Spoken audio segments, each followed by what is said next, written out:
ಸೀತಾ, ಚೆನ್ನಾಗಿದ್ದೀಯನಮ್ಮ?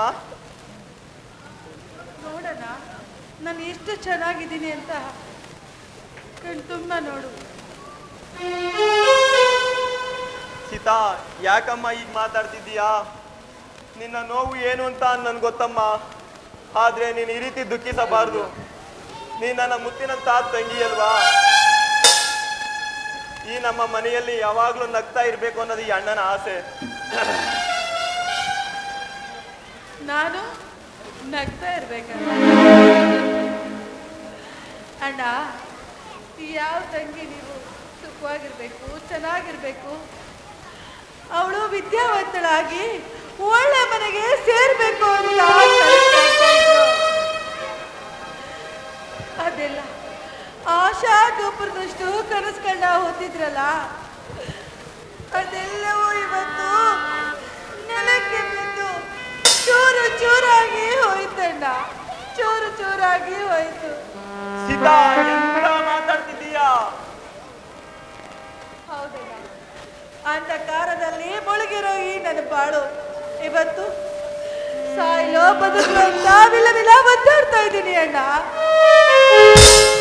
ಸೀತಾ, ದೋಣಿ ನಡೆಸೋ ನಾವಿಕ ದೋಣಿ ಮುಳುಗೋಯ್ತು ಅಂತ ಸುಮ್ಮನೆ ಇರ್ತಾನ ಹೇಳು? ಏನಾದ್ರೂ ಪ್ರಯತ್ನ ಮಾಡಿ ಈಜಿ ದಡ ಸೇರ್ತಾನೆ. ಹಾಗೆ ನಮ್ಮ ಜೀವನದಲ್ಲಿ ಬಂದ ಕಷ್ಟ ಸುಖಗಳನ್ನ ಎದುರಿಸ್ತಾ ಹೋಗ್ಬೇಕಮ್ಮ. ಅಂದಾಗೆ ರಮೇಶ್ ಶಿಕ್ಕಿ ನನಗೆ ಎಲ್ಲಾ ವಿಷಯನೂ ಹೇಳಿದ್ದಾನೆ. ನಿಂದೇನು ತಪ್ಪಿಲ್ಲ ಅಮ್ಮ. ಅಣ್ಣ, ಏನೇ ತಪ್ಪಿಲ್ಲ ಅಂದ್ರೂ ಈ ಭೂಮಿ ಮೇಲೆ ಶಿಕ್ಷೆ ಅನುಭವಿಸೋದು ಯಾರೇ ತಪ್ಪು ಮಾಡಿದ್ರು ಹೆಣ್ಣೆ ಅಣ್ಣ. ಶಿಕ್ಷೆ ಅನುಭವಿಸೋದು ಹೆಣ್ಣು ಮಾತ್ರ. ತಾಯಿ, ಎಂತ ಮಾತಾಡ್ತಿದ್ದೀಯಾ? ನಿನ್ನ ನೋವು ಏನು ಅಂತ ನನ್ಗೆ ಗೊತ್ತಮ್ಮ. ಆದ್ರೆ ನಿನ್ನ ಕಷ್ಟ ಸಂಕಷ್ಟ ಏನು ಅಂತ ನನ್ಗೆ ಗೊತ್ತಮ್ಮ.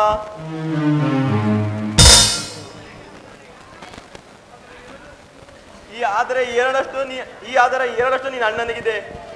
ನಿನ್ನ ಈ ಸ್ಥಿತಿಗೆ ತಂದವರನ್ನು ತಲೆ ತೆಗಿಬೇಕು ಅಂತಾನೆ ಹೊರಟೆ.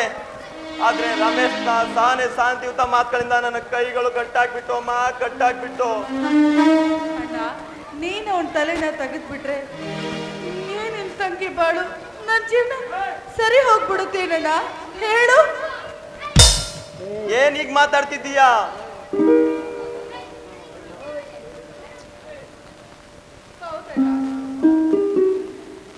ಹೇಳಣ್ಣ, ನನ್ನ ಜೀವನ ಸರಿ ಹೋಗ್ಬಿಡುತ್ತಾ? ನಾನೊಂದು ಮಾತು ಕೇಳ್ತೀನಿ, ನಡೆಸ್ಕೊಡ್ತೀಯ ಅಣ್ಣ? ಅದೇನ್ ಕೇಳಮ್ಮ. ಅಣ್ಣ, ಅಂಧಕಾರದಲ್ಲಿ ಮುಳುಗಿರೋ ಈ ನಿನ್ನ ತಂಗಿಯ ಬಾಳನ್ನ ಬೆಳಕನ್ನ ತಂದ್ಕೊಡ್ತೀಯ ಅಣ್ಣ? ನನ್ನ ಮೈ ಮೇಲಿರೋ ಚರ್ಮ ಸುರಿದು ನಿನ್ನ ಪಾದಕ್ಕೆ ಚಪ್ಪಲಿ ಮಾಡ್ಕೊಡಕ್ಕಾದ್ರೂ ರೆಡಿ. ಸುಖ ಸಂತಸಕ್ಕೋಸ್ಕರ ನನ್ನ ಪ್ರಾಣ ತ್ಯಾಗ ಮಾಡಕ್ಕಾದ್ರೂ ಸಿದ್ಧ ಸೀತಾ. ಅಣ್ಣ, ನನಗೂ ಆ ಜಗದೀಶನ್ಗೂ ಆದಷ್ಟು ಬೇಗ ಮದುವೆ ಮಾಡಿಸಿ ಕೊಟ್ಬಿಡ್ತೀಯ ಅಣ್ಣ?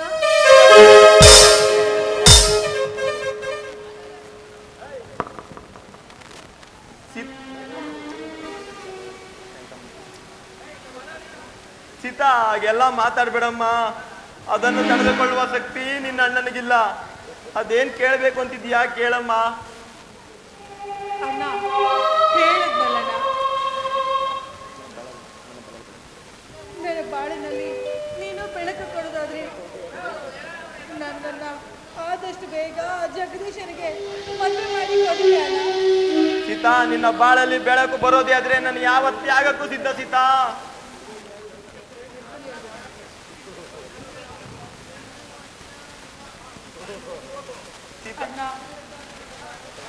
ಸೀತಾ, ಬೇಟೆಗಾರನ ಬಣಕ್ಕೆ ಸಿಕ್ಕಿ ವಿಲವಿಲನೆ ಒದ್ದಾಡುವ ಪಕ್ಷಿ ಅಂತಾಗಿದೆ ನಿನ್ನ ಜೀವ. ಇದಕ್ಕೆ ಏನಾದರೂ ಪರಿಹಾರ ಸಿಗ್ಬೇಕು ಅಂದರೆ ನೀನು ಹೇಳಿದಂತೆ ಅವನ ಜೊತೆ ಮದುವೆ ಮಾಡಿಸ್ಬೇಕೇ ವಿನಃ ಬೇರೆ ದಾರಿ ಇಲ್ಲ. ಹೇಗಾದರೂ ಮಾಡಿ ಅಣ್ಣನನ್ನು ಮನವೊಲಿಸಿ ಮದುವೆಗೆ ಒಪ್ಪಿಸ್ತೀನಿ, ಒಪ್ಕೇನಾ?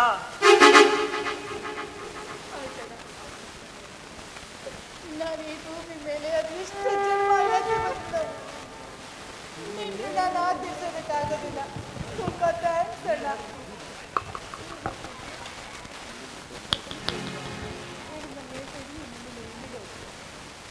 ಅಣ್ಣಯ್ಯ ಹೃದಯವಂತ ನೀನು ಹೃದಯವಂತ ಅಣ್ಣಯ್ಯ ಹೃದಯವಂತ ನೀನು ಹೃದಯವಂತ.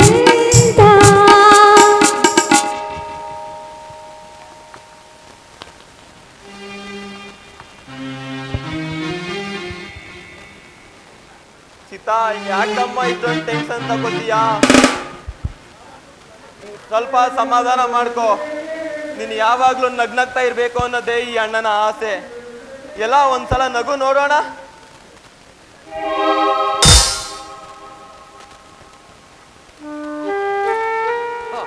ಏನಪ್ಪ ಅಮರ್, ಅಣ್ಣ ತಂಗಿ ಬಹಳ ಸಂತೋಷದಿಂದ ನಗ್ತಾ ಇದ್ದಾರೆ. ಏನ್ ಸಮಾಚಾರ? ಏನು ಇಲ್ಲ ಅಣ್ಣ, ನಮ್ಮ ಸೀತಾಳಿಗೆ ಒಂದು ಗಂಡು ನೋಡಿದ್ದೀನಿ. ಆ ಹುಡುಗನ ಬಗ್ಗೆ ಹೇಳಿ ಚುಡಾಯಿಸ್ತಾ ಇದ್ದೆ. ಏನು ಶೀತಳಗೆ ಗಂಡು ಹುಡುಕಿದ್ಯಾ? ಹೌದಣ್ಣ. ನಿನ್ಗೇನು ಬುದ್ಧಿ ಗಿದ್ದಿ ಇದೆಯೇನೋ? ಅಕ್ಕನ ಅಕ್ಕನ್ನ ಬಿಟ್ಟು ತಂಗಿ ಮದುವೆ ಮಾಡೋಕ್ಕಾಗುತ್ತೇನೋ? ಆಮೇಲೆ ಕಲ್ಪನೂ ನೋಡಕ್ ಬಂದವರು ತಪ್ಪು ತಿಳ್ಕೊಬಿಡ್ತಾರೆ ಕಣ. ಮೊದಲು ಕಲ್ಪನ ಮದುವೆ, ಆಮೇಲೆ ಸೀತಾಳದು ಕಣ. ಅಣ್ಣ, ಕಲ್ಪನಾಳಿಗೂ ಕೂಡ ಗಂಡು ಹುಡುಕಿದ್ದೀನಿ. ನೀನು ಕಲ್ಪನಾ ಇಬ್ರು ಒಪ್ಬೇಕು ಅಷ್ಟೇ. ಏನು ಕಲ್ಪನೂ ಗಂಡು ಹುಡುಕಿದ್ಯಾ? ಯಾರಪ್ಪ ನಮ್ಮ ಕಲ್ಪನ ಮದುವೆ ಆಗೋ ಮಹಾಪುರುಷ? ಎಲ್ಲಿದ್ದಾನೆ? ಏನ್ ಮಾಡ್ತಾ ಇದ್ದಾನೆ? ಹೇಗಿದ್ದಾನೆ? ಅಣ್ಣ, ಅದೇ ಬೇರೆ ಯಾರು ಅಲ್ಲ, ನನ್ನ ಫ್ರೆಂಡ್ ಕವಿ ರಮೇಶ್ ಅಂತ ಇದ್ದಾನಲ್ಲ, ಅವನೇ ಅಣ್ಣ ನಮ್ಮ ಕಲ್ಪನಾ ಕೈ ಹಿಡಿಯೋ ಗಂಡು. ಏ ಅಮರ್, ಏನ್ ಹೇಳ್ತಾ ಇದೀಯೋ ನೀನು? ಈ ವಿಚಾರವಾಗಿ ರಮೇಶ್ ಜೊತೆ ಮಾತಾಡಿದ್ಯೇನೋ? ಅವರು ಈ ಮದುವೆಗೆ ಒಪ್ಪಿಗೆ ಕೊಟ್ಟಿದ್ದಾರಾ? ಅಣ್ಣ, ಅವ್ರ ಜೊತೆ ಮಾತಾಡಿಯೇ ಈ ನಿರ್ಧಾರಕ್ಕೆ ಬಂದಿದ್ದು. ನೀನು ಕಲ್ಪನಾ ಇಬ್ರು ಒಪ್ಬೇಕು ಅಷ್ಟೇ ಅಣ್ಣ. ಅಮರ್, ನಮ್ಮ ಅಂತ ನಿರ್ಮಲ ಮನದ ವ್ಯಕ್ತಿ ನಮ್ಮ ಕಲ್ಪನಾ ಕೈ ಕೊಪ್ಪಿರೋದು ನಮ್ಮ 7 ಜನ್ಮದ ಪುಣ್ಯ ಕಣ. ನಾನ್ ಮಾಡ್ಬೇಕಾಯ್ತು ಕೆಲಸವ ನೀನ್ ಮಾಡಿದ್ಯಾ, ನನಗದೇ ಸಂತೋಷ. ಕಲ್ಪನಾ, ಕಲ್ಪನಾ,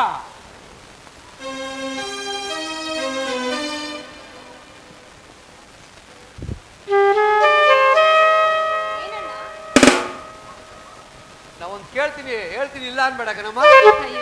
ಅದೇನು ಅಂತ ಕೇಳಣ್ಣ. ಅದೇನು ಅಂದ್ರೆ ಕೇಳಣ್ಣ. ಏನು ಅಂದ್ರೆ ರಮೇಶು ಹೇಗಮ್ಮ? ರಮೇಶ್ ಅವರು ತುಂಬಾ ಒಳ್ಳೆಯವರಣ್ಣ. ಯಾಕಣ್ಣ? ಯಾಕಿಲ್ಲ, ನೀನು ಒಪ್ಕೊಂಡ್ರೆ ರಮೇಶ್ ಜೊತೆ ನೀನು ಮದುವೆ ಮಾಡುವ ಅಂತ ಕಣಮ್ಮ. ಅಣ್ಣ, ಇದ್ರಲ್ಲಿ ಏನಿದೆ ಅಣ್ಣ? ನಿಮ್ಮ ಒಪ್ಪಿಗೆನೆ ನನ್ನ ಒಪ್ಪಿಗೆ. ನಾನು ಯಾವತ್ತೂ ಅಷ್ಟೇ ನಿಮಗೆ ಎದುರಾಗಿ ನಾನು ಮಾತಾಡಿಲ್ಲ ಅಣ್ಣ. ನಿಮ್ಮ ಇಷ್ಟದ ಪ್ರಕಾರ ನನಗೂ ಫಲಿಸಿತು ಲವೀನ ಪೂಜಾ ಫಲ, ನಂದೆನಗೆ ಕೂಡಿ ಬಂತು ಕಂಕಣ ಫಲ. ಫಲಿಸಿತು ಲವೀನ ಪೂಜಾ ಫಲ, ಎಂದೆನಗೆ ಕೂಡಿ ಬಂತು ಕಂಕಣ ಫಲ. ಅಂತೂ ಕಲ್ಪನಾ ಈ ಮದುವೆಗೆ ಒಪ್ಪಿಗೆ ಕೊಟ್ಟಂಗಾಯ್ತು. ಸೀತಳಿಗೂ ಗಂಡು ಹುಡುಕಿದ್ದೀನಿ ಅಂತಲ್ಲ, ಆ ಹುಡುಗ ಯಾರು ಅಂತ ಹೇಳೋ. ಸೀತನ ಒಪ್ಕೊಬಿಟ್ರೆ 2 ಮದುವೆನ ಒಂದೇ ಚಪ್ಪರದಲ್ಲಿ ಡಾಮ್ ಡೂಮ್ ಅಂತ ವಾಲ್ಗ ಊದಿಸ್ಬಿಡೋಣ. ಆ ಹುಡುಗ ಯಾರು ಅಂತ ಹೇಳೋ. ಅಣ್ಣ, ಆ ಹುಡುಗ ಅಣ್ಣ, ನೀನೊಂದು ಕೋಪ ಮಾಡ್ಕೊಳ್ಳ ಅಂದ್ರೆ ಒಂದು ಮಾತು ಹೇಳ್ತೀಯಣ್ಣ? ಏಯ್ ಅಮ್ಮರ್, ಯಾಕೋ ಈಗ ಮಾತಾಡ್ತೀಯ? ಯಾವತ್ತಾದ್ರು ನಿನ್ ಮೇಲೆ ಕೋಪ ಮಾಡ್ಕೊಂಡಿದ್ದೇನೆ? ಇಲ್ಲ ತಾನೆ? ಹೇಳ ಹುಡುಗ ಯಾರು ಅಂತ. ಅಣ್ಣ, ಆ ಹುಡುಗ ಅಯ್ಯೋ ನಿನ್ನ, ಆ ಹುಡುಗ ಅಂತೇನೆ ಇದೆಯಾ? ಹುಡುಗನ ಹೆಸರೇನಂತ ಹೇಳೋ. ಅಣ್ಣ, ಅದೇ ಬೇರೆ ಯಾರು ಅಲ್ಲ, ನಮ್ಮೂರಿನ ಸಾವುಕಾರ ರುದ್ರಪ್ಪನವರ ಮಗ ಜಗದೀಶ ಅಣ್ಣ, ನಮ್ಮ ಸೀತಾಳ ಮದುವೆ ಆಗೋ ಗಂಡು. ಅಮ್ಮ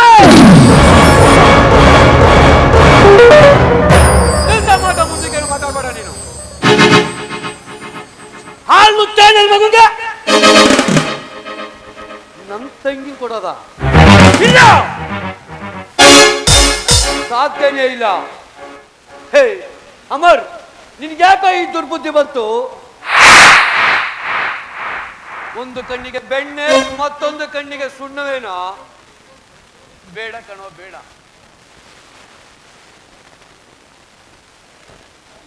ಅಣ್ಣ, ಯಾಕಣ್ಣ ಈಗ ಮಾತಾಡ್ತೀಯಾ? ಹಣ, ಅವ್ರ ಹತ್ರ ಹಣ ಆಸ್ತಿ ಇದೆ ಅಂತಾನೆ ಅಂತ ಮನೆಗೆ ನಮ್ ಸೀತಾಳನ ಕೊಟ್ಟು ಮದುವೆ ಮಾಡಿದ್ರೆ ಸುಖವಾಗಿರ್ತಾಳೆ ಅಂತ ನನ್ನ ನಂಬಿಕೆ ಅಣ್ಣ. ಅವ್ರ ಹಣ ಆಸ್ತಿಗಷ್ಟು ಬೆಂಕಿ ಆಗ್ತು. ಹಿರಿಯರು ಮಾತಾಡಿದ್ರೆ ಗೊತ್ತೇನೋ, ದೊಡ್ಡವರ ಸಹವಾಸ ರಾತ್ರಿ ಎಲ್ಲ ಉಪವಾಸ ಅಂತ. ದೊಡ್ಡವರ ಸಹವಾಸ ನಮಗ್ ಬೇಡ ಕಣ. ಹಾಸಿಗೆ ಇದ್ದಷ್ಟು ಕಾಲ್ ಚಾಚಬೇಕು ಅಷ್ಟೇ. ಮೊದ್ಲೇ ಹೇಳುವಾಗೆ ಬಡವರ ಮನೆ ಊಟ ಚಂದ, ಶ್ರೀಮಂತರ ಮನೆ ನೋಟ ಚಂದ ಅಂತ. ಅದು ಅಲ್ದೆ ಅವರು ಅಡಿಕೆ ಬೆಲೆ ಕೊಡೋ ಜನ ಹೊರ್ತು ಗುಣಕ್ಕೆ ಬೆಲೆ ಕೊಡೋ ಜನ ಅಲ್ಲ ಕಣೋ.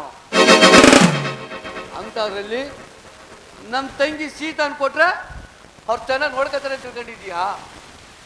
ಖಂಡಿತ ಇಲ್ಲ. ಮದುವೆ ಆಗದೆ ಇದ್ರೂ ಪರವಾಗಿಲ್ಲ, ಆದ್ರೆ ನಾನು ಮಾತ್ರ ಆ ಕಡುಕರ ಮನೆಗೆ ನನ್ನ ತಂಗಿನ ಮಾತ್ರ ಕೊಡೋದಿಲ್ಲ. ಅಣ್ಣ, ನನ್ನ ಮಾತು ಕೇಳಣ್ಣ. ಜಗದೀಶ ನಾಳೆ ಮದುವೆ ಆದ್ಮೇಲೆ ಸರೋಗ್ಬೋದು. ಒಂದ್ ವೇಳೆ ನಮ್ ಸೀತನ್ನ ಬೇರೆ ಊರ್ ಕೊಟ್ಟು ಮದುವೆ ಮಾಡಿದ್ರೆ ಅಲ್ಲಿ ಸುಖವಾಗಿರ್ತಾಳೆ ಅನ್ನೋದು ಏನಣ್ಣ ನಂಬಿಕೆ ಹೇಳು? ಹಾಗಾಗಂದ್ರೆ ಸೀತಾ ಕೂಡ ಈ ಮದುವೆಗೆ ಒಪ್ಪಿಗೆ ಕೊಟ್ಟಿದ್ದಾಳೆ. ಇಲ್ಲ, ಸೀತಾ ಈ ಮದುವೆ ಒಪ್ಕೊಂಡಿದ್ದಾಳೆ. ನೀನು ಆ ಜಗದೀಶ್ ಮದುವೆ ಒಪ್ಕೊಂಡಿದ್ಯಮ್ಮ? ಬೇಡಮ್ಮ. ಹೌದಣ್ಣ, ನಾನು ಆ ಜಗದೀಶ್ ಜೊತೆನೇ ಮದುವೆ ಆಗ್ಬೇಕು ಅಂತ ಒಪ್ಕೊಂಡಿದ್ದೀನಿ ಅಣ್ಣ. ನಾನೇ ಒಪ್ಕೊಂಡಿದ್ದೀನಿ. ಬೇಡಮ್ಮ, ನೀನಮ್ಮ ಈ ಮಾತಾಡ್ತಾ ಇರೋದು? ಬೇಡ ತಾಯಿ, ಬೇಡ. ಅಂತ ದೊಡ್ಡವರ ಸಹವಾಸ ನಮಗ್ ಬೇಡಮ್ಮ, ಬೇಡ. ಅವ್ರ ಹತ್ರ ಹಣ, ಆಸ್ತಿ, ಅಂತಸ್ತು ಎಲ್ಲ ಇರ್ಬೋದು,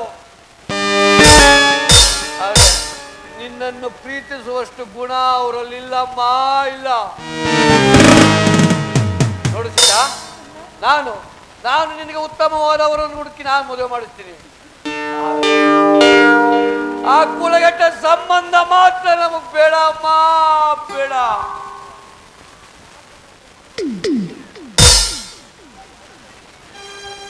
ಅಣ್ಣ, ಯಾಕಣ್ಣ ನಿನ್ ತಲೆ ಕೆಡಿಸ್ಕೊತಾ ಇದೆಯಾ? ಬೇಡಣ್ಣ, ನೋಡು, ನಾನು ಮದ್ವೆ ಆಗಿ ಅವನ ಜೊತೆ ಸುಖವಾಗಿರ್ತೀನಿ ಅಣ್ಣ.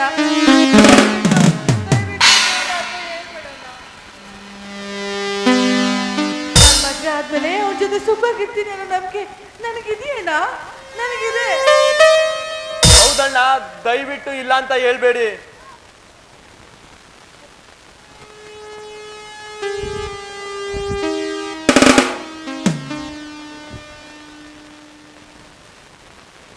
ಸರಿ, ನೀವೆಲ್ಲ ಒಪ್ಕೊಳ್ಬೇಕೆ? ನಂದೇನಿದೆ? ಋಣಾನುಬಂಧ ರೂಪೇಣ ಪತಿ ಸುತಾಲಯ ಅನ್ನೋ ಹಾಗೆ ಋಣಾನುಬಂಧ ಎಲ್ಲೆಲ್ಲಿದೆಯೋ ಆ ಭಗವಂತನಿಗೆ ಗೊತ್ತು. ಒಟ್ಟಲ್ಲಿ ನೀವೆಲ್ಲ ಸಂತೋಷದಿಂದ ಸುಖವಾಗಿ ನಗ್ನಾಗ್ತಾ ನನ್ನ ಜೊತೆಲಿರ್ಬೇಕು ಅನ್ನೋದೇ ಈ ಅಣ್ಣನ ಆಸೆ. ಹಣ